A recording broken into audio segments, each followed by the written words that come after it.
அப்படி வராட்டி குட்டிசார் ஆக போகுது. இல்லாட்டி 2031 2029 இல்லை 2031 அதுக்குள்ளார எவ்வளோ தலைவர்கள் உயிரோடு இருப்பாங்க, எவ்வளோ பேர் செத்து போகிறாங்க, எவ்வளோ பேர் கட்சியை விட்டு ஓடிடுவாங்களோ, எவ்வளோ பேர் அரசியலை விட்டு ஓடிடுவாங்களோ நம்மளுக்கு தெரியாது. we have to wait and watch.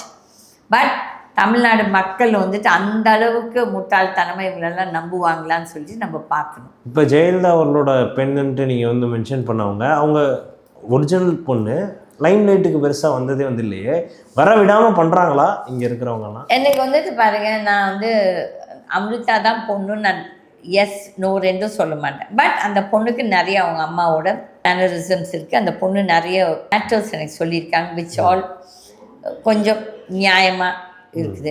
ஆனால் அந்த பொண்ணை வந்துட்டு ஏதோ யாரோ பின்னாலேருந்து இயக்குறாங்க, யாருன்னு தெரியல. ஏன்னா அவள் ஒவ்வொரு தடையும் சொல்லுவாள், ஆண்டி எனக்கு யாருமே இல்லை, நான் வந்து ஒரு சமயம் அம்மான்னு கூப்பிடுவா, ஒரு சமயம் ஆண்டின்னு கூப்பிடுவா.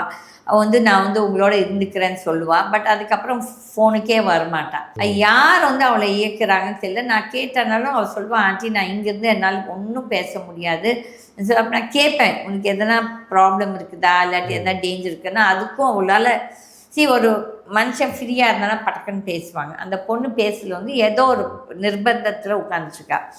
கடைசியாக என்னோட பேசுனது I think about 2 or 3 months back என்கிட்ட இருக்குது. ஐ ஹேவ் ஒரு இது.